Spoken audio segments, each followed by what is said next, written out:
Hello everyone, welcome back to your channel Rakshit classes. Dear students, सबसे पहले आप सभी को नव वर्ष 2022 की हार्दिक शुभकामनाएं। आने वाला ये वर्ष आप सभी के लिए मंगलमय हो, शुभ हो और कोरोना और दूसरी बीमारियों से मुक्त हो। डियर स्टूडेंट्स, हमने पहली वीडियो के अंदर पहले 30 क्वेश्चंस के बारे में डिस्कस किया था। हमने 30 क्वेश्चंस डिस्कस किए थे chapter 4 alternative centres of power के। आज हम आगे बढ़ेंगे, इसी में अगले क्वेश्चंस की तरफ बढ़ेंगे और कौन कौन से क्वेश्चन इस चैप्टर से बनते हैं जो कि हमारे सब्जेक्टिव एग्जाम के अंदर काम आ सकते हैं। तो 31st क्वेश्चन की तरफ बढ़ते हैं, लेकिन इस क्वेश्चन की तरफ बढ़ने से पहले प्यारे बच्चों, अगर आप हमारे इस चैनल पर नए हैं तो सबसे पहले इसे आप बेल आइकन को दबाकर सब्सक्राइब जरूर कर लें ताकि आप लोगों तक हमारी सारी वीडियोस पहुंचती रहे। चलिए शुरू करते हैं आज की इस वीडियो को। इसमें सबसे पहले describe 4 common features of European union. European Union की 4 कॉमन फीचर्स बताने। तो पहला है European union flag. The circle of golden star stands for solidarity and harmony between the people of Europe. यानी इसका जो गोल्डन स्टार है, 12 स्टार का जो सर्कल है, ये इसके आपसी भाईचारे को, यूनिटी को दिखाता है यूरोप के। इट हैज़ 12 स्टार्स, इसमें 12 स्टार हैं। As the number of 12 is traditionally the symbol of perfectness, completeness and unity. क्योंकि वहाँ पर 12 की संख्या को शुभ माना जाता है, पूर्ण माना जाता है और यूनिटी के लिए अच्छा माना जाता है। दूसरा पॉइंट है dear students, European Union anthem.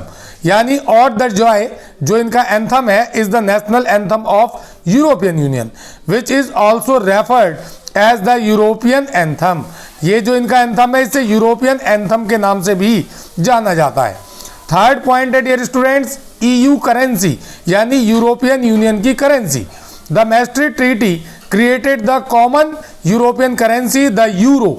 यानी इनकी जो मास्ट्रिक्ट ट्रीटी हुई थी उसने इनकी अपनी एक अलग करेंसी बनाई है जिसे यूरो के नाम से जाना जाता है। 18 countries adopted this currency creating euro zone. यानी 18 देशों ने इसको एडॉप्ट किया हुआ है यूरो करेंसी जोन के नाम से। और फोर्थ कंबाइंड एक्टिविटी है dear students, common foreign and security policy. यानी it has also some form of common foreign and security policy. इस संगठन का अपना एक अलग कॉमन फॉरेन और सिक्योरिटी पॉलिसी है in its dealing with other nations, यानी दूसरे देशों के साथ संबंध रखते समय। अब बढ़ रहे हैं बहुत ही इंपॉर्टेंट क्वेश्चन की तरफ जो कि हमेशा 6 मार्क में पूछा जाता है डियर स्टूडेंट्स। तो इसलिए बड़े ध्यान से सुनेंगे पूरी वीडियो को तो आप सब्जेक्टिव एग्जाम के लिए बड़ी आसानी से तैयारी कर सकते हैं। ये क्वेश्चन है, describe European Union as a economic, political, diplomatic and military influence in the world. यानी किस तरीके से यूरोपियन यूनियन का इकोनॉमिक, पॉलिटिकल, डिप्लोमेटिक और मिलिट्री इन्फ्लुएंस है पूरी दुनिया में।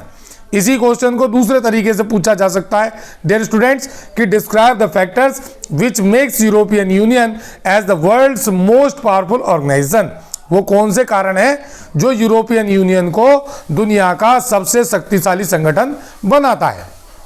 तो सबसे पहले हम इकोनॉमिक इन्फ्लुएंस की बात करेंगे डियर स्टूडेंट्स कि इकोनॉमिक फील्ड में किस तरीके से यूरोपियन यूनियन वर्ल्ड का सबसे पावरफुल ऑर्गेनाइजेशन है। तो पहला पॉइंट है इसके अंदर कि EU is the world's biggest economy with a GDP of more than 12 trillion in 2005, largest than US economy. EU जो है वर्ल्ड की सबसे बड़ी इकोनॉमी है जीडीपी में $12 ट्रिलियन में 2005 के अकॉर्डिंग, जो कि यूएस से भी ज़्यादा है। दूसरा, its share of world trade is 3 times larger than that of US, allowing it to be more assertive in trade dispute with the US and China। यानी इसका जो ट्रेड है 3 टाइम लार्जर है जितना इसको यूएस अलाउ करता है उससे, despite of China and US dispute, US और चाइना के डिस्प्यूट के बावजूद। तीसरा पॉइंट इसके अंदर है dear students, it plays an important economic role in international economic organisations. ये जो है इकोनॉमिक ऑर्गेनाइजेशन के अंदर बहुत ही इंपॉर्टेंट रोल प्ले करते हैं, जैसा कि वर्ल्ड ट्रेड ऑर्गेनाइजेशन जो कि पूरी दुनिया का ऑर्गेनाइजेशन है उसमें भी इसका अपना एक इंपॉर्टेंट रोल रहा है। अब बात करते हैं पॉलिटिकल एंड डिप्लोमेटिक इन्फ्लुएंस की। पॉलिटिकल और डिप्लोमेटिक इन्फ्लुएंस क्या है?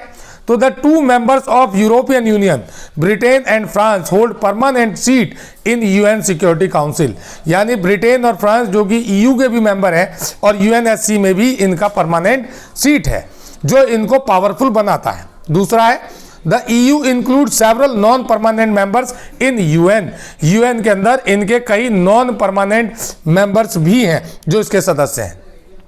थर्ड पॉइंट आता है डियर स्टूडेंट्स कि it use of diplomacy, economic investments, negotiation with other countries have been quite effective as in the case of its dialogue with China on human rights and environmental degradation।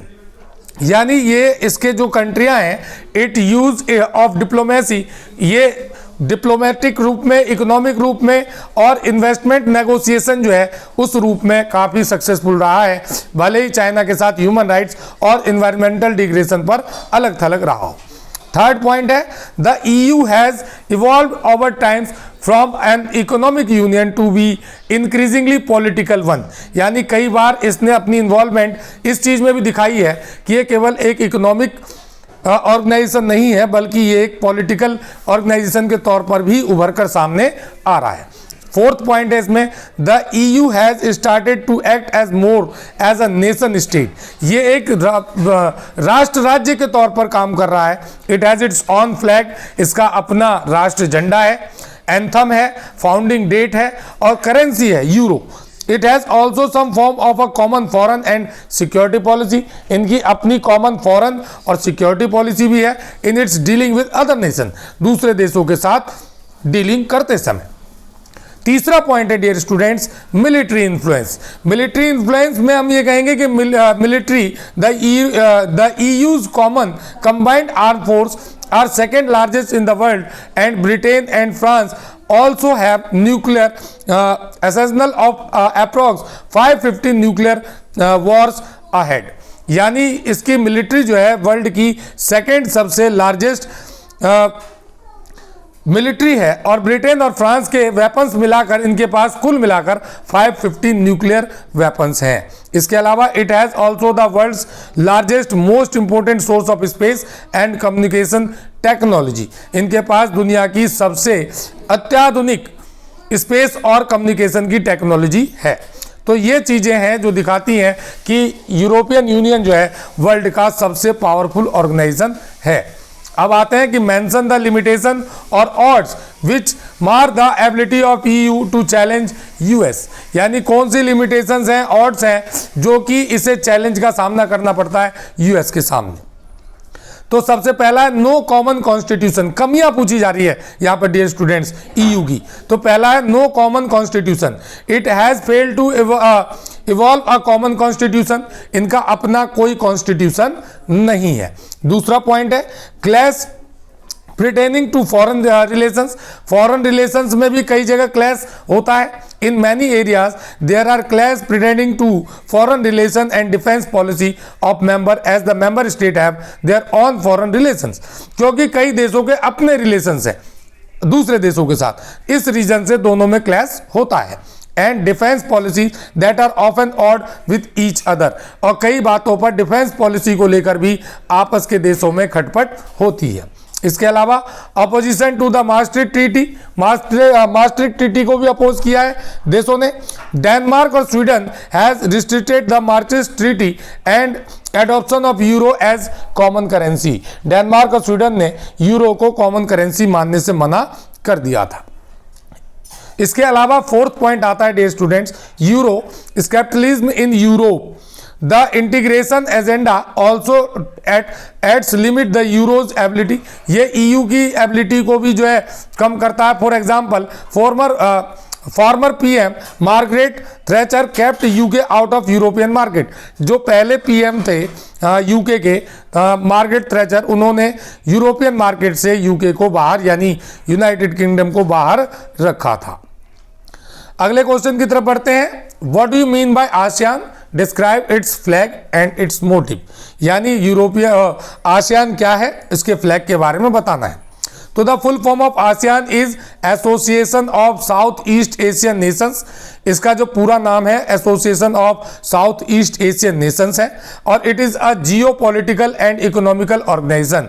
ये geo political और economical organisation है ऑफ 10 countries, 10 देशों का, located in South East Asia. ये South East Asia में located है, which was formed on 8 August 1967। Date याद रखेंगे प्यारे बच्चों कि 8 अगस्त 1967 को ये बनाया गया था by Indonesia, Malaysia, Philippines, Singapore and Thailand, इन 5 देशों के द्वारा। लेटर बाद में ब्रुनेई, बर्मा यानी Myanmar, Cambodia, Laos, Vietnam joined ASEAN, इन देशों ने बाद में इसको ज्वाइन किया था। अब आते हैं the flag of ASEAN. ASEAN का फ्लैग क्या है? तो इन the ASEAN logo the 10 stack of paddy rice represented the 10 south East Asian countries. इसमें 10 धान की बालियां बंधी हुई दिखाई देती हैं एक साथ, जो इसके 10 कंट्री मेंबर्स की ओर दिखाता है, यानी जो कंट्रियां इसकी मेंबर हैं उनकी ओर इंडिकेट करता है। In friendship and solidarity the circle symbolise the unity of ASEAN. ये जो गोला बना हुआ है इसके बीच में, ये इनकी यूनिटी को दिखाता है। अब इनका मोटो क्या है? मोटो है प्यारे बच्चों, 1 vision, 1 identity, 1 community, 10 countries, 1 identity, यानी 1 विजन, 1 पहचान, 1 कम्युनिटी, 10 देश और 1 पहचान। ये इनका मोटो रहा है आसियान को बनाने का। अब है मोटिव ऑफ आसियान क्या है? क्या मोटिव लेकर बनाया गया था? तो the acceleration of economic growth in the region, यानी क्षेत्र के अंदर इकोनॉमिक ग्रोथ को बढ़ाना। दूसरा, to encourage social and cultural development among its member, यानी आपस के देशों में सामाजिक और सांस्कृतिक कार्यक्रमों को बढ़ावा देना। तीसरा, to promote regional peace and stability in the region based on law and the principle of the UN charter. UN charter के अकॉर्डिंग शांति और स्थायित्व इस क्षेत्र के अंदर बनाए रखना, यह भी इसका उद्देश्य रहा है। तीसरा, फोर्थ है to have a common market within the ASEAN state, यानी एक जैसी मार्केट बनाना जिसमें केवल आसियान के देश आपस में ट्रेड करें।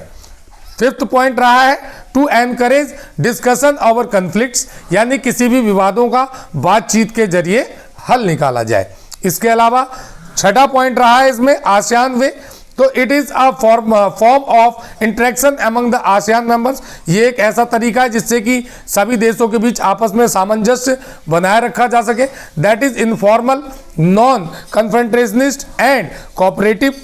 The respect for nation sovereignty, ये नेशनल सोवरेनिटी, सभी देशों की अखंडता को, उनके अपने निर्णय लेने को सभी लोग सम्मान करेंगे। Is a critical to the function of ASEAN. ये सभी चीजें जो हैं आसियान की मेन बातें रही हैं। अब आते हैं what do you mean by the ASEAN vision 2020। ASEAN vision 2020 से आप क्या समझते हैं? तो dear students, it's vision 2020 has defined an outward looking role of ASEAN in the international community. ये इसके आउटवर्ड लुकिंग को दिखाता है, यानी आगे आने वाले नजरिए को दिखाता है 2020 तक। दूसरा, the ASEAN vision 2020 has adopted in Kuala Lumpur on 15 दिसंबर 1971। ये जो है अपनाया गया था कोलालमपुर में 15 दिसंबर 1971 में। इसमें कहा गया था कि ये 2020 तक आसियान को वर्ल्ड का सबसे पावरफुल ऑर्गेनाइजेशन बनाएंगे। इसके अलावा this was build on the existing ASEAN policy to encourage negotiation over conflict in the region. इसका मेन उद्देश्य ये था कि आपस के जितने भी कन्फ्लिक्ट हैं उसको दूर किया जाएगा। Fourth point, the ASEAN has meditated the end of the Cambodian conflict and the east timber crisis, Timor crisis. इसने जो है कंबोडियन कन्फ्लिक्ट को और तिमोर के क्राइसिस को खत्म करने की बात की थी मीडिएटर के तौर पर। इसके अलावा it also visualize the region to be free zone, और इसको जो free from LMD weapons of mass destruction. इनका कहना यह था कि जितने भी खतरनाक वेपन्स हैं उन सभी को खत्म किया जाना चाहिए। इसके अलावा it meets annually to discuss East Asian cooperation. ये साल में एक बार इनकी मीटिंग जरूर होगी जिसमें बात किया जाएगा ईस्ट एशियन कोऑपरेशन के बारे में और इकोनॉमिकल और सोशल कल्चरल डेवलपमेंट के बारे में। आज की इस वीडियो में इतना ही। अगली वीडियो में हम आगे के क्वेश्चनों को डिस्कस करेंगे। यहां पर आज हमारा चैप्टर 4 का एपिसोड 3 खत्म होता है। चलते चलते डियर स्टूडेंट्स, अगर आप लोगों ने अभी तक इसे सब्सक्राइब नहीं किया है तो बेल आइकन को दबाकर सब्सक्राइब जरूर कर लें, लाइक करें, ज़्यादा से ज़्यादा शेयर करें। Thank you so much for watching. Have a nice day. फिर मिलते हैं नई वीडियो के साथ। तब तक के लिए बाय बाय।